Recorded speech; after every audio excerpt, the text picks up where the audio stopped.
Tuhan Yesus, sekarang kami mau masuk kelas. Jagalah kami Tuhan Yesus, supaya kami jadi anak yang pintar.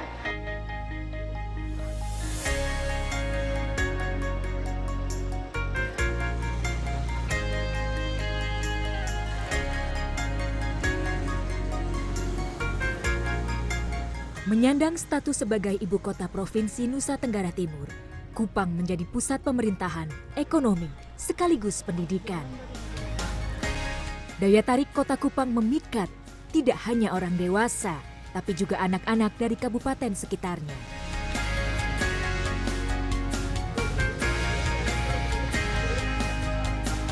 Mereka yang merantau ke kota membawa mimpi serta harapan untuk kehidupan yang lebih baik.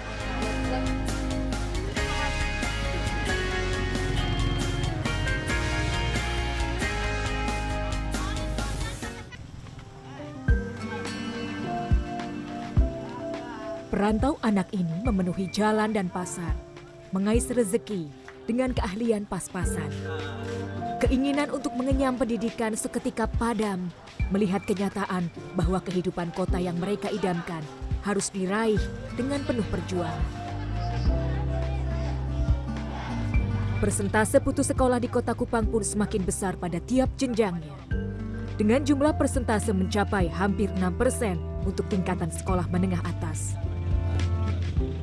Tergerak dari rasa prihatin atas kondisi anak jalanan dan miskin sekitarnya, sosok Heroes berikut menyisihkan rezekinya untuk membangun sekolah gratis. Sebuah tindakan nekat di tengah kondisi keluarganya yang juga hidup dalam keterbatasan. Ia berdedikasi sepenuh hati, menghalau ragu dan cibiran untuk sebuah perjuangan, yaitu mewujudkan pendidikan untuk anak-anak yang kekurangan.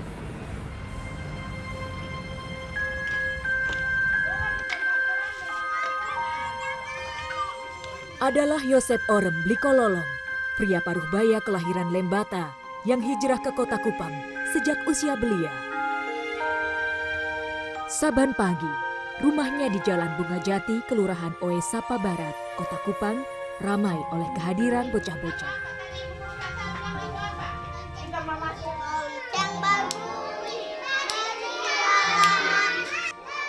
Mereka adalah murid PAUD Peduli Kasih, salah satu sekolah gratis yang ia bangun sejak tahun 2008. Yosep mendirikan PAUD gratis karena ia sadar pentingnya pendidikan usia dini untuk anak-anak. Kala itu, belum ada PAUD di lingkungan rumahnya yang terletak tidak jauh dari pusat kota. Murid-muridnya tidak hanya berasal dari tetangga rumah, bahkan sampai ke kelurahan tetangga. Ia berharap dengan PAUD gratis yang ia dirikan, orang tua menyadari pentingnya pendidikan untuk anak. Rata-rata, orang tua yang menyekolahkan anaknya di sini berasal dari keluarga kurang mampu, sehingga Yosep merasa harus melakukan pendekatan kepada para orang tua agar terus mendukung pendidikan anak-anaknya. Tuh, bagaimana saya nanti anak saya minimal sudah bisa tahu baca tulis, buat nanti apa di sekolahnya sudah ada persiapan untuk masuk SD, sudah ada persiapan, sudah bisa mengenal huruf abjad, angka abjad, itu minimal itu.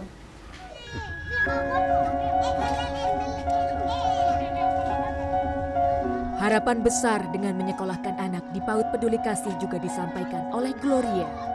Sudah 1 bulan ia menyekolahkan anak laki-laki sematawayangnya, Karel, di PAUD yang terletak tidak jauh dari rumahnya ini.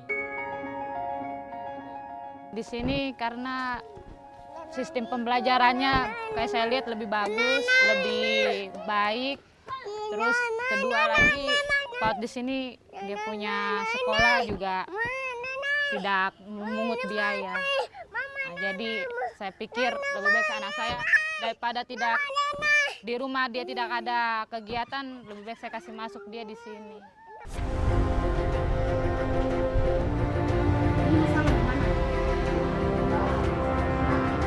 Selain PAUD, Yosep Orem juga mendirikan sekolah menengah pertama yang ia beri nama Surya Mandala.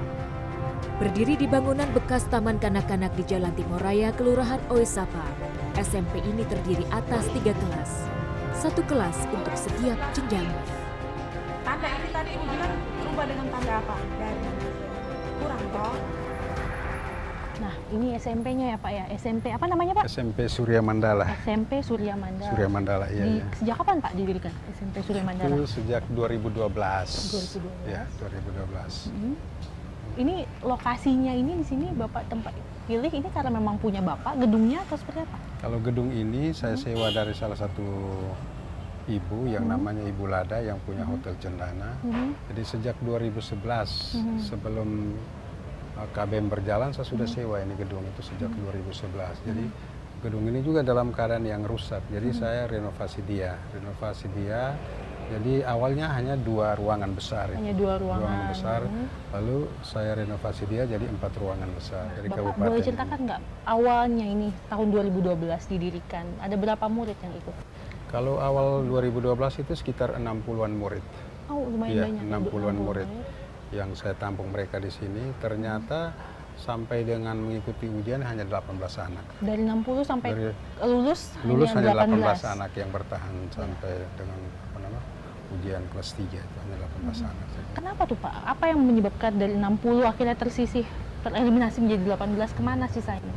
Nah, jadi itu karena anak-anak yang saya tampung di sini kebanyakan anak-anak yang saya panggil di jalan, anak-anak yang kebiasaannya berkeliaran di jalan, dorong gerobak, ponjak oto, jual ikan, dan jual-jual tas-tas kresek di pinggiran toko. Jadi anak-anak jalanan yang bekerja di jalan. Ya.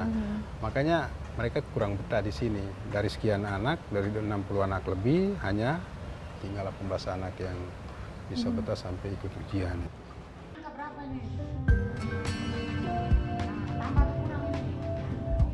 Yosep tidak berjuang sendiri. Bersamanya ada guru-guru yang turut jatuh bangun membangun sekolah dan mendidik anak-anak. Untuk pengabdian mereka di sekolah, guru-guru ini rela hanya mendapat imbalan pengganti transportasi sebesar Rp100.000 setiap bulan. Itu pun diberikan 3 bulan sekali. Suka dukanya kita sebagai guru mengajar di sini tidak sama dengan guru-guru negeri atau guru-guru yang mengajar di sekolah-sekolah besar. Karena kita di sini itu mengajar anak-anak yang kebanyakan anaknya bukan lagi umur sekolah SMP, tetapi mereka umur SMA yang tingkat kenakalannya yang sangat rumit untuk kita atasi lagi sebagai murid SMP, karena ada juga anak yang memang umurnya masih SMP, ada yang umurnya sudah sangat dewasa sekali. Misalnya ada salah satu murid yang umurnya sudah 18 tahun. Sebenarnya kalau uang 100 tiap bulan atau 300 itu sangat tidak cukup, apalagi untuk uang bensin, mau dibilang uang bensin tidaklah cukup, tapi kita berupaya karena cinta kami terhadap anak-anak, kita berusaha untuk mencintai pekerjaan itu dulu. Kita tidak menghitungkan apa yang harus diterima. Usaha Yosep membangun SMP awalnya mendapat pertentangan dari keluarga, terutama sang istri. Pasalnya, untuk biaya sewa gedung saja, Yosep harus mengeluarkan Rp1 juta per bulan dari dana pribadinya.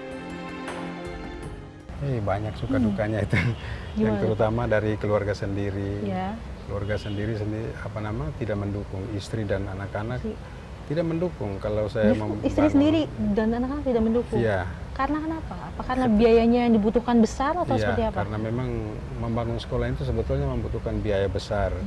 Apalagi kehidupan ekonomi kami juga pas-pasan. Mana saya bisa membangun sekolah untuk bisa menampung anak-anak ini, kan tentu membutuhkan biaya yang sangat besar. Tapi saya punya kemauan keras karena tujuan saya bukan untuk mencari keuntungan, tapi sekedar untuk membantu orang-orang yang susah, terutama anak-anak yang berkeliaran di jalan yang saya panggil untuk sekolahkan mereka itu. Nah Bapak kan dari sebelumnya Bapak membangun PAUD di 2008, lalu 2012 mulai membangun SMP. Kenapa dari PAUD langsung ke SMP? Kenapa SMP yang Bapak pilih? Jadi kenapa saya dari PAUD lompat ke ke SMP? Karena kehidupan sehari-hari saya di jalan. Saya bertemu dengan anak-anak yang umurnya SMP. Oleh karena itu saya berinisiatif untuk membangun SMP dulu. Kalau memang ada uang yang lebih atau ada rezeki, saya bisa membangun SD lagi. Tapi saya menemukan anak-anak yang berkeliaran di jalan itu lebih banyak anak-anak yang berumur SMP. Usia SMP. Sehingga saya membangun SMP dahulu itu. Biarpun Tanjung Teluknya jauh terpele nusaku, tapi selalu terkenal di kalbuku. Anak Timor main sasando dan bernyanyi boleh lebo, rasa giran dan badandak pulange.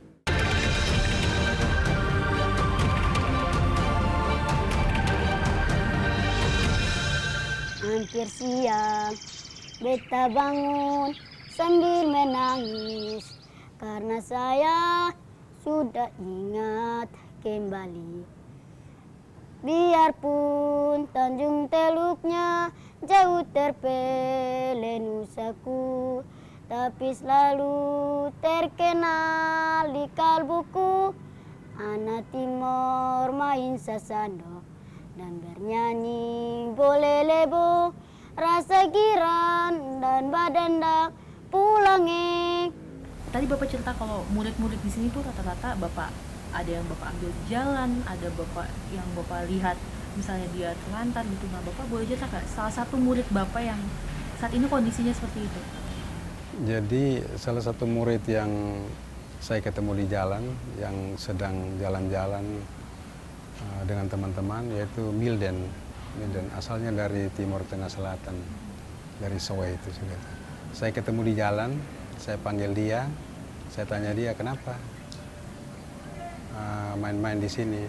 Dia bilang saya mau cari kerja. Saya mau cari kerja, tapi saya bilang umur Anda begini kan tidak bisa cari kerja. Nah, kalau bisa saya bawa ke rumah untuk ini sekolahkan Anda di sana. Nah, jadi dia mau, makanya saya bawa ke rumah, saya kasih makan dia. Kebetulan waktu itu juga dia sedang lapar, jadi saya panggil dia, bawa ke rumah. Lalu sampai di rumah saya tanya, Milden mau sekolah? Dia bilang mau sekolah. Ya, sama sekolah Bapak. Nah, paginya saya langsung suruh anak saya beli pakaian seragam, sepatu, tas, dan saya suruh dia pergi sekolah. Dan dia sekolah sampai sekarang, dia betah dengan sekolah yang sudah. Tidak malas, malah dia rajin, dia tinggal sekalian di rumah itu. Milden Baitanu merantau ke kota Kupang dari kampungnya di Kabupaten Timur Tengah Selatan. Belum lagi tamat sekolah dasar, bocah berusia 12 tahun ini nekat merantau demi rupiah. Karena orang tua saya udah kabur, saya bilang mendingan saya merantau di Kupang. Sampai sini saya kerja di warung, selama itu warung sudah kasih saya penggaji. Saya keluar, saya dengan oto, konjak dengan oto, selama bawa saya dapat pilih saya, bilang anak kecil mending sekolah saya. Situ datang bapak saya sekolah. Kondisi yang seperti Milden ini banyak Bapak temukan, mungkin di antara murid Bapak banyak yang seperti itu? Kalau murid saya yang di SMP Surya Mandala itu rata-rata anak yang saya ketemu di jalan. Ketemu di jalan, di pasar, lalu saya ajak mereka. Saya diskusi dengan mereka, mereka mau untuk saya sekolahkan mereka. Ada yang orang tuanya memang tidak tahu, seperti Milden tadi itu orang tuanya sama sekali tidak tahu. Ada yang orang tuanya tahu dan saya dekati orang tuanya. Sekaligus lalu saya izin ke orang tuanya juga mau, anak-anak juga mau, sehingga saya sekolahkan mereka di sini. Seringkali, Yosep Orem mengunjungi pasar-pasar tradisional di kota Kupang. Bukan untuk berbelanja, melainkan untuk menemui anak-anak di sekitar pasar. Yosep tidak segan-segan mendatangi anak-anak ini dan menawarkan mereka sekolah gratis di SMP-nya. Bahkan untuk anak-anak yang tidak memiliki tempat tinggal, Yosep mempersilahkan mereka tinggal di rumahnya. Sejak membangun SMP pada tahun 2012, rumah keluarga Yosep kerap menjadi tempat singgah, bahkan tempat tinggal anak-anak jalanan. Tidak hanya mereka yang bersekolah di SMP Surya Mandala, Yosep dan keluarga juga membuka rumahnya untuk anak-anak yang sehari-hari bekerja di pasar dan menjadi kondektur angkutan umum.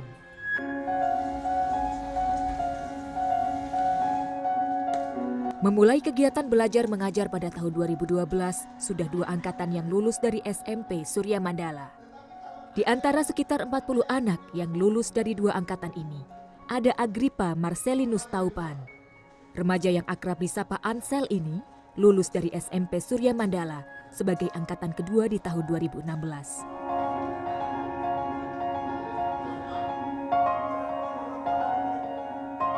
Ansel merupakan salah satu siswa kebanggaan Yosep karena bisa dibilang berprestasi. Prestasi Ansel yang paling membanggakan adalah berhasil lolos ujian masuk sekolah menengah kejuruan Negeri 2 Kupang. Sebuah prestasi besar, mengingat persaingan untuk masuk SMK favorit di kota Kupang ini ketat.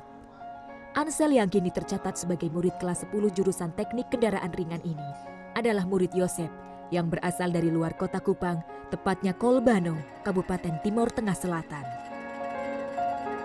Saya datang ke Kupang berusia 13 tahun. Yang ajak om saya, ajak untuk mau ke sekolah di Wesapa, SMP Surya Mandala. Bilang sekolah gratis. Dia bilang sekolah gratis di Wesapa, jadi mama bilang mau sekolah di kampung, tapi beta sama mama bilang sekolah di Kupang. Datang sampai sini, bilang sekolah gratis di Wesapa. Saya pilih Wesapa.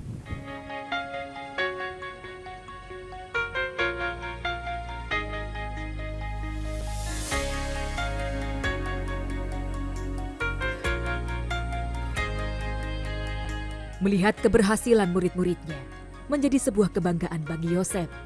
Sesuai harapannya selama ini, murid-muridnya dapat melanjutkan pendidikan ke jenjang yang lebih tinggi dan menjadi manusia mandiri. Tujuan saya anak-anak yang tamat dari sini itu harus bisa melanjutkan studi mereka ke SMK, ke SMA, bahkan sampai di perguruan tinggi juga saya akan temani mereka terus walaupun saya tidak punya biaya, tapi saya akan berusaha sekeras mungkin untuk bisa mendapat teman-teman yang punya duit untuk bisa menyekolahkan mereka di perguruan tinggi.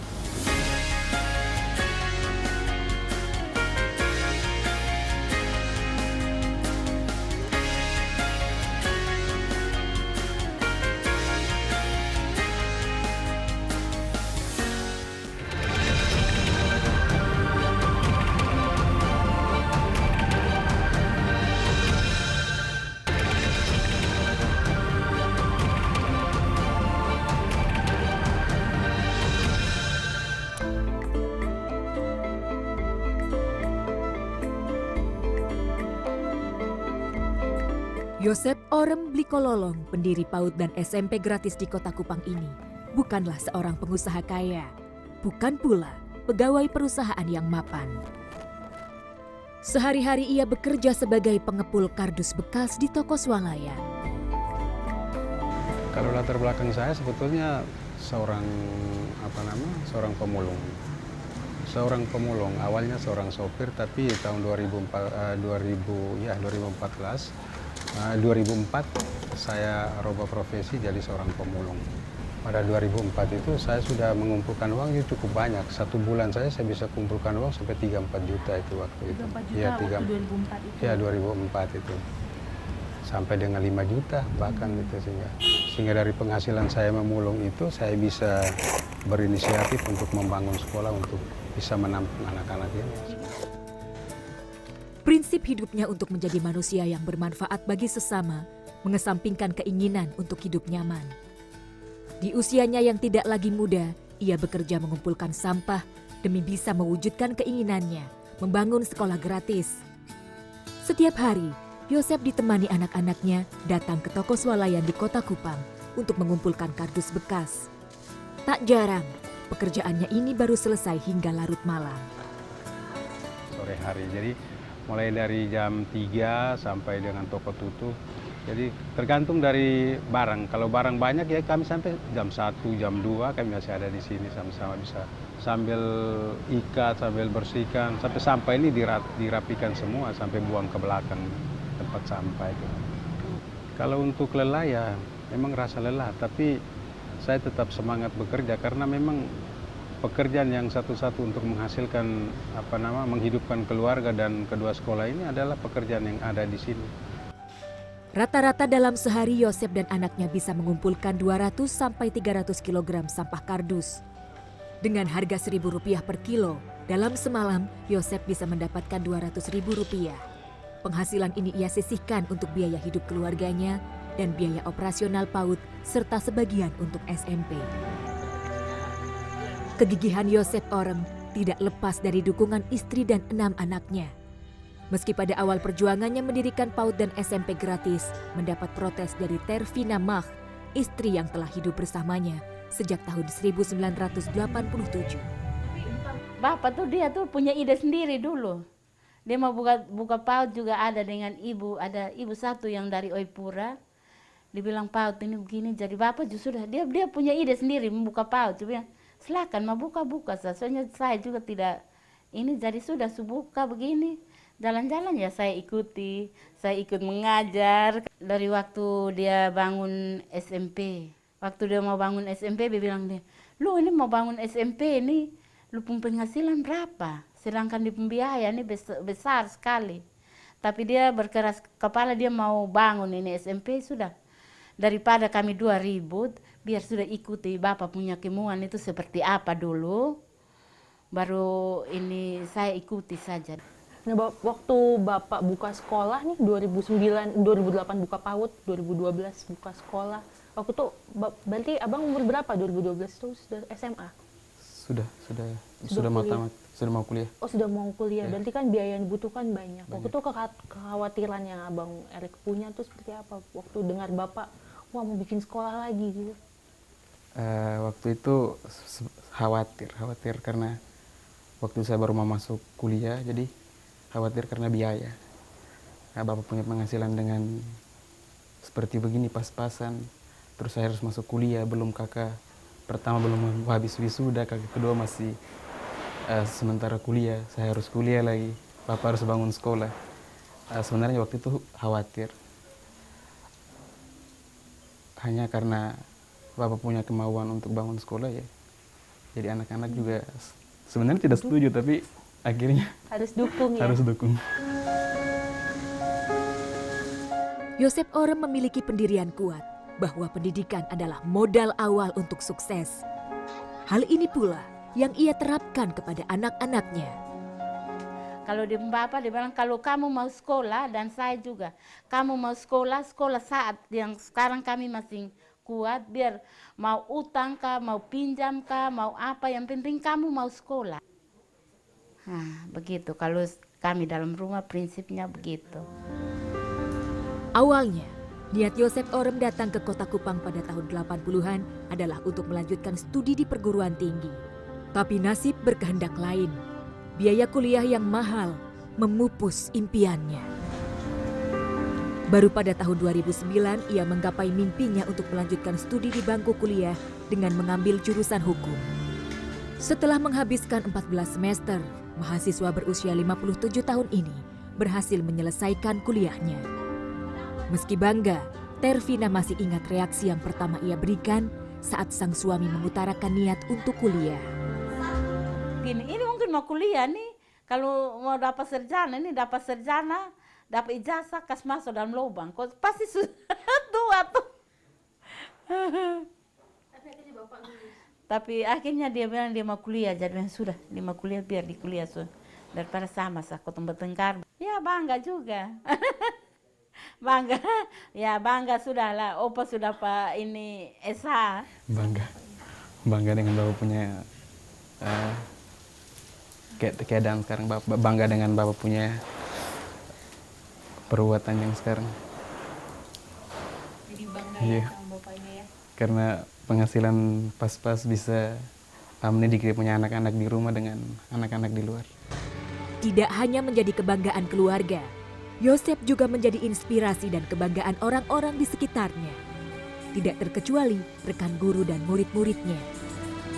Melihat perjuangan daripada Pak Yosep sih, saya sebagai pribadi saya bangga sekali dengan Bapak Yosep karena perjuangannya yang begitu besar. Walaupun dengan tidak punya apa-apa, bekerja seperti itu sebagai seorang pemulung dan apapun yang bisa dia lakukan, dia akan lakukan. Saya sangat bangga terhadap Pak Yosep yang mempunyai jiwa sosial dan juga hati sosial seperti itu. Saya mau berterima kasih kepada Pak Yosep karena sudah membantu saya dari SMP sampai SMA juga. Saya bilang ini di sekolah saja, masih kecil begini sekolah. Situ datang sampai rumah, dan situ besok pagi sekolah. Harapannya dia bisa mengurus sekolah dan usahanya dengan baik. Harapan saya begitu. Semua harapan saya supaya bisa mengurus anak-anak yang dia jalani, anak-anak jalanan, anak-anak di sekolah. Harapan saya supaya dia urus anak-anak itu dengan baik, dengan bagus. Harapan saya begitu.